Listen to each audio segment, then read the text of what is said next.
உங்கள் வீட்டில் பொட்டேட்டோவும் சீஸும் இருந்துச்சு அப்படின்னு சொன்னால் ஈவினிங் ஸ்நாக்ஸுக்காக வெறும் 10 மினிட்ஸில் குயிக்காக ஈஸியாக இந்த பொட்டேட்டோ சீஸ் பால் வந்து செஞ்சிடலாம். டேஸ்ட் உண்மையிலே சூப்பராகவே இருக்கும். வீடியோவை கடைசி வரைக்கும் ஸ்கிப் பண்ணாமல் பாருங்கள்.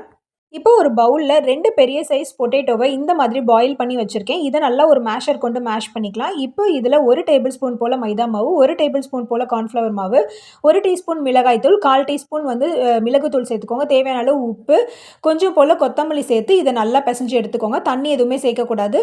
இந்த அளவுல வந்துட்டு நமக்கு இருக்கணும். இப்படி புடிச்சா இப்படி புடிக்க வரணும். அந்த அளவுக்கு இருக்கணும். இப்போ நான் சீஸ இந்த மாரி கட் பண்ணி வச்சிருக்கேன்.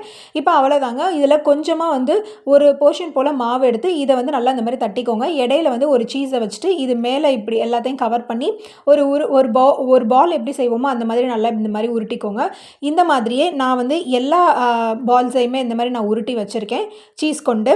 இப்போ அவ்வளோதான். இப்போ அடுத்ததா ஒரு கிண்ணத்தில் இப்போ அடுத்ததாக ஒரு பவுலில் 1 டேபிள் ஸ்பூன் போல் மைதா மாவு, 1 டேபிள் ஸ்பூன் போல் கார்ன்ஃப்ளவர் சேர்த்து கொஞ்சமாக தண்ணி சேர்த்து இந்த மாதிரி கரைச்சி எடுத்துக்கோங்க.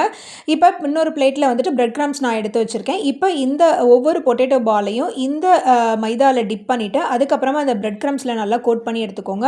அவ்வளோதான். இது மாதிரி நான் எல்லாத்தையுமே கோட் பண்ணி வச்சுட்டேன்.